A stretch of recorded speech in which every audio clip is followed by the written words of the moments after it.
As you know, on Sunday night or Monday morning of every week, we post a new expository semiotics explaining why we would choose which lectionary readings. But in these readings, our dream is, and our desire is, to help you read the signs and fondle the details and spot the seminal metaphors, the condensed signs and the stories that are key for preaching to a digital culture. So strap on your seatbelt and join us as we prospect our passages for today.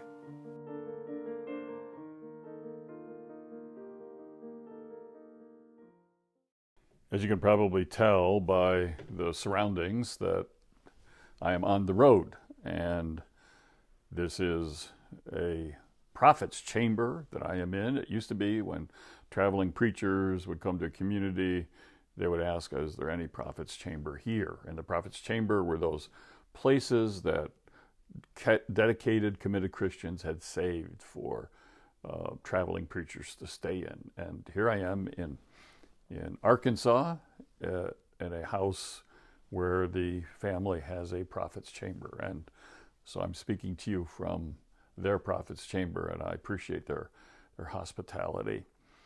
This is the 25th Sunday after Pentecost, 14th of November, 2021. The lectionary passages, I just want to focus on one, and I want to get to it right away. And it's probably one that it may be a little surprising. It is Psalm 16. Psalm 16.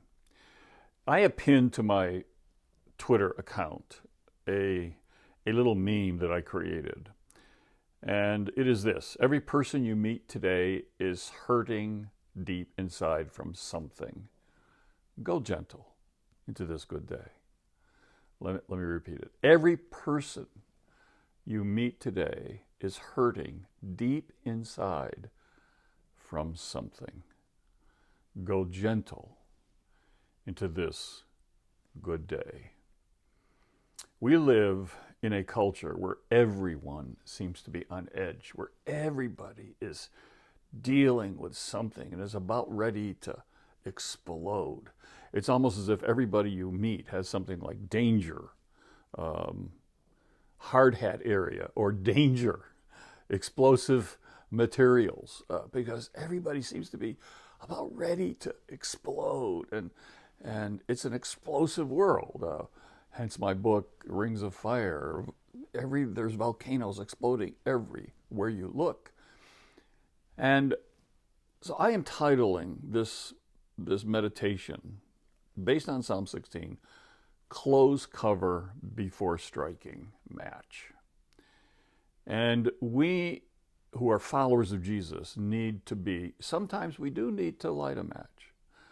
But even more, we need to help people, because nobody's closing the cover anymore. And we need to help people close the cover, to put a lid on it, and even to put a lid on ourselves and close the cover before we strike a match. Now, what do I mean by this, and why am I even talking about this? Psalm 16 has this wonderful phrase, therefore my heart is glad. This is verse 9. Therefore my heart is glad, and my soul rejoices. My body rests secure. When you trust God,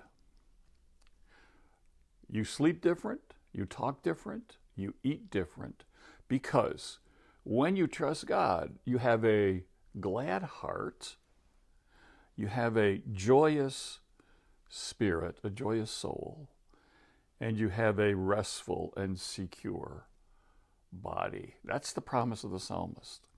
And that's what it means to put the lid, the covering, the comforter on our being, because when we trust in the Lord and not in our own understanding, we have a glad heart, we have a joyous soul, and we have a restful and secure body. And then we find that at your right hand are pleasures forevermore. more. Let me just read this psalm, because it is just so wondrous and so wowing every time I read it. Keep me safe, my God, for in you I take refuge.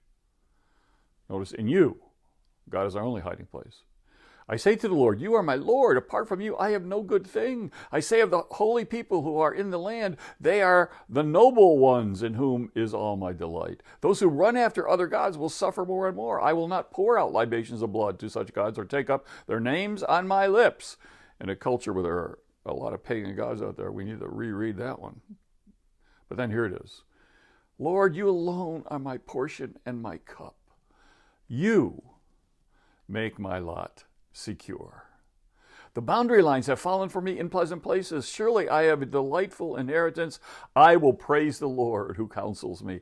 Even at night, my heart instructs me. I keep my eyes always on the Lord. With him at my right hand, I will not be shaking. Therefore, here it comes. My heart is glad. My soul rejoices. And my body also will rest secure. Do you wonder why, and nobody wants to talk about this in the church, but this is a culture. There are many plagues out there, but one of them is this plague of mental illness.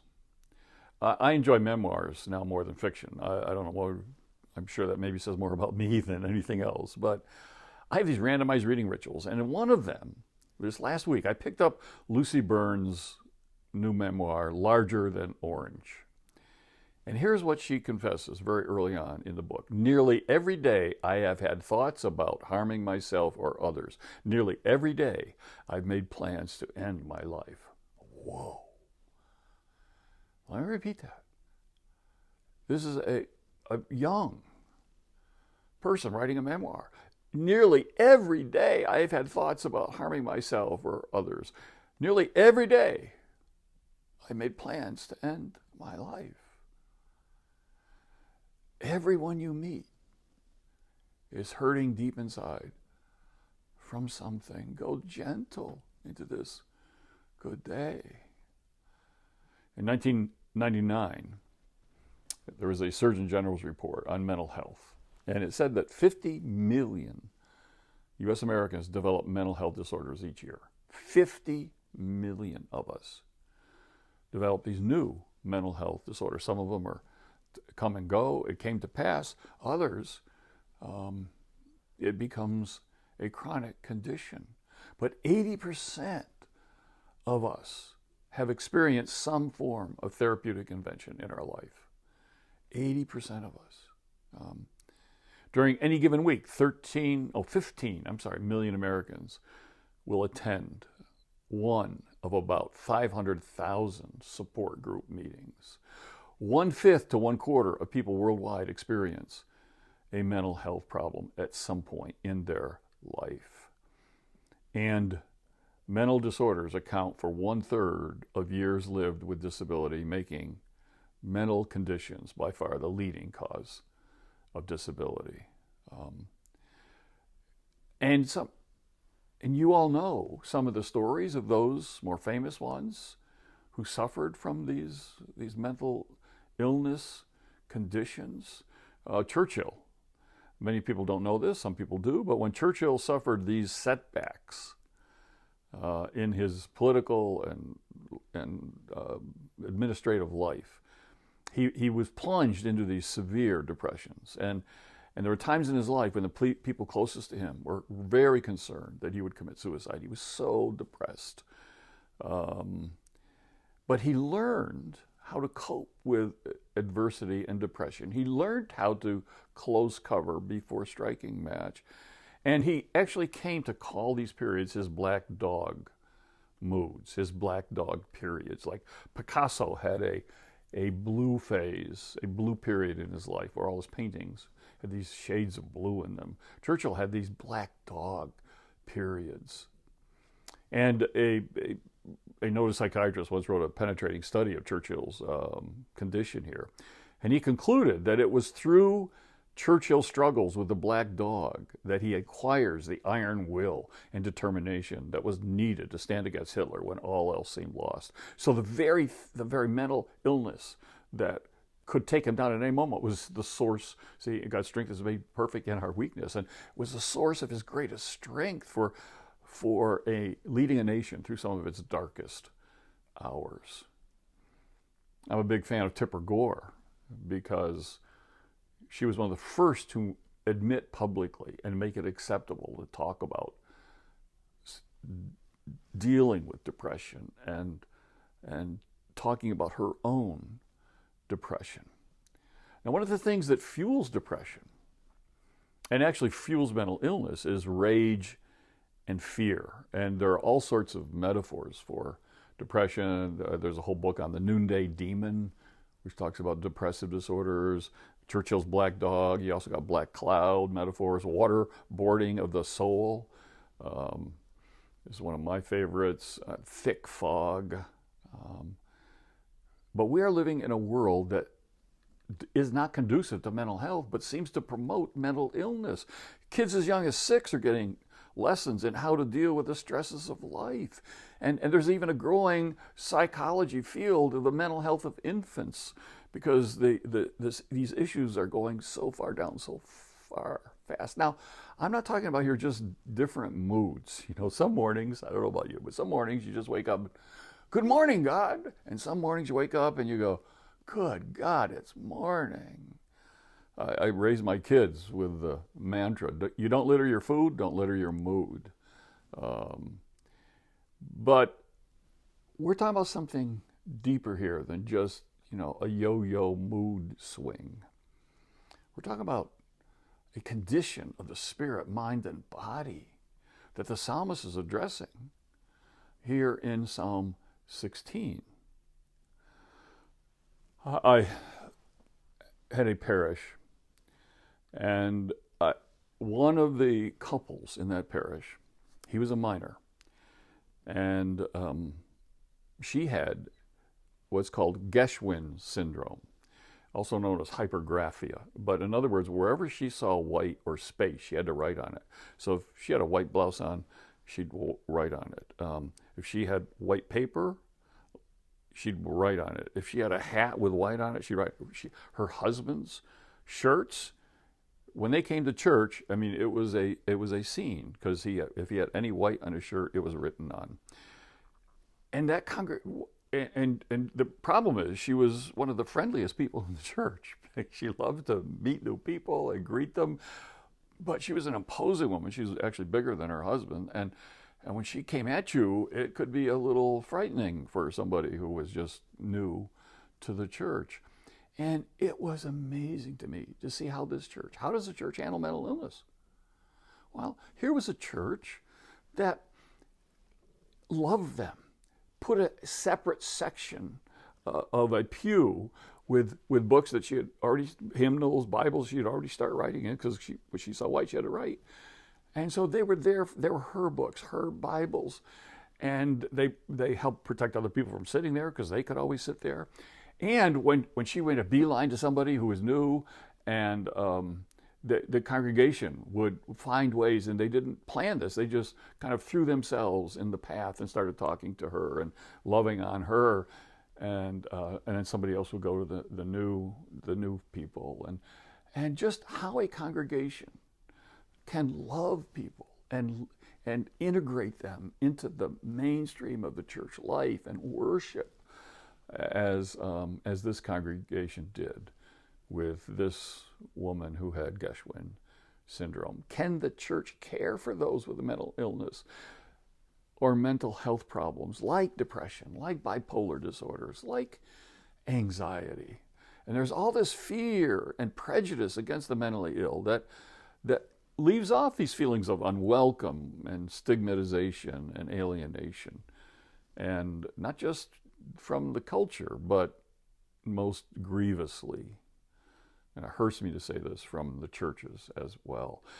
We have a culture that actually makes it difficult to live in a state of mental health, and makes it easy to slip into mental illness. And let me just say, part of this is the media in which we live, social media, And as we switch from Gutenberg to Zuckerberg, we are governed now by algorithms. And part of these algorithms monetize engagement. That's how social media makes us money. How can we engage people? The problem is the best way to engage people is to enrage people. And so the monetization of engagement fosters enragement. And so social media is structurally set up to enrage you, because the more enraged you get, the more engaged you get. And not only do they enrage you, but they enrage you and put you in these silos, these community groups, which can amplify your emotions and magnify your enragement. And that gets you more engaged, and that gets them more money. So the whole media landscape is designed to foster conditions that are not healthy for the mind, body, and spirit. And I don't even want to get into the impact of social media on kids and their self-image as they're growing up, especially on girls and all that goes with that. And not just social media, but there is a new form of mental health concern that is directly related to the environment. The last 30 years of my life, every year, except 2011, every year has been the warmest year on record. And the global threat of climate breakdown is weighing heavier and heavier on people. We just saw a senator accosted last week. Do you want to kill us? Do you want to kill us? Do you want to kill us? Because there's such fear of what extreme weather events, which have now become the norm, the loss of flora and fauna on our watch. There's actually a condition now called climate grief, as people are experience the effects of climate breakdown, and a grief multiplier that comes with the whole issue of the environment. Now, every follower of Jesus has a different EQ, emotional quotient. Some go down in the valley as much or more as they go up on the mountain. Others live in the valley and look up at the mountain if you reside on the mountaintops, but most of us are walking through valleys.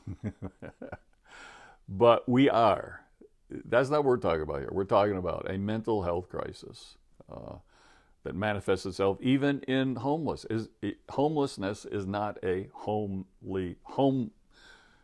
not an issue of whether you have a home or not. It's a mental health crisis. And the condition of our spirits and our souls and our minds and our bodies is generating suicide epidemics, suicide fantasies, which are fostered by and sometimes caused by drug epidemics. There is even now, and the work environment is not making it easier. Cheesecake Factory has just introduced a benefit for all of its employees that they have immediate access to healthcare professionals at a moment's notice. They've had so many that have breakdowns on their breaks in the bathrooms, and had to call in the medics, and it's not just because Cheesecake Factory is a demanding environment. It's because of the world in which we live, and thank God you got a company that cares enough about not just the physical but the mental, not just give health insurance but give mental health insurance. I love the ending of Job, which ends with God's discussion and bringing up the behemoth, the Leviathan. By the way, Job is a very old book. It really should come after chapter 11 in Genesis. It's one of the oldest books in the Bible. But there's some things we could learn about Job, and this is partly things that would help us to close the cover before striking the match. Truth spoken at the wrong time will do more damage than silence and not speaking anything. And you can say things to people that at the wrong time And it may be not bad things to say, but at the wrong time, it is a very bad thing to say. And you just struck a match. There's another lesson of Job, and that is, as we deal with issues of life, we will never, ever figure it all out. None of us have all the answers to life's problems. None of us boast immaculate perceptions. But even though we don't have all the answers to life's problems, we do know someone who can take us through those valleys, someone whom we can trust, because that someone is the one who made us and made us to be who we are. And we also have this wonderful vision of God at play with God's creation. And so when you're suffering, when you're in pain, when you're depressed, manic, low, whatever, just the comfort that God is still loving God's creation, God is still playing with God's creation, and God is frolicking and delighting in behemoths and leviathans as God wants to frolic and delight in you. So trust in the Lord. Trust in the Lord. One of my favorite stories in all the Bible is Gideon in a pit. You find this in Judges 6, okay? And Gideon is hiding out in a hole from the Midianites. Now, the Midianites for 7 years. When it comes harvest time, they wait, and then they come in and they steal the not just the crops, but the cattle and everything else that they can pillage and plunder as the Israelites are harvesting their crops. So Gideon is thrashing grain in his hidden pit, hiding from the Midianites, not attacking them, not challenging them, just hiding as best he can, thrashing as much grain as he can, when suddenly an angel, a wisecracking angel, appears to Gideon and says, "Mighty hero, the Lord is with you." I mean, let me say that again. Remember, Gideon's hiding in a pit. He's trying to keep away from all these marauding Midianites. And he's got his head down. And the angel comes and says, "Mighty hero, Gideon, the Lord is with you." And even when we are at our worst, even when we are hiding from our enemies deep in our pits, full of despair and depression, do you hear the angel's voice? "Mighty hero, the Lord is with you." Mighty hero. Become who God made you to be. So Gideon climbed out of his pit, led a night raid on the Midianites, and ended the theft of Israel's crops and livestock. When you pass through the waters, I will be with you, God says. And when you pass through the rivers, they will not sweep over you. When you walk through the fire, you will walk through the fire. Most likely, all of us will develop mental issues of one kind or another, whether it's despair, grief, depression, whatever it is. Deep pits like Gideon was in. When you pass through the rivers, when you walk through the fire, you will not be burned, and the flames will not set you ablaze. Oh, Isaiah 43:2. And then there are these words from Psalm 143. I love these. "Let the morning bring me word of your unfailing love, for I have put my trust in you. Show me the way I should go, for to you I entrust my life." This is the confidence we have in approaching God, that if we ask anything according to God's will, God hears us. Oh, whoever dwells in the shelter of the Most High will rest in the shadow of the Almighty. Psalm 91. Anybody else memorize this? "I will say of the Lord, He is my refuge and my fortress. In God I put my trust." Or, "My God, in whom I trust."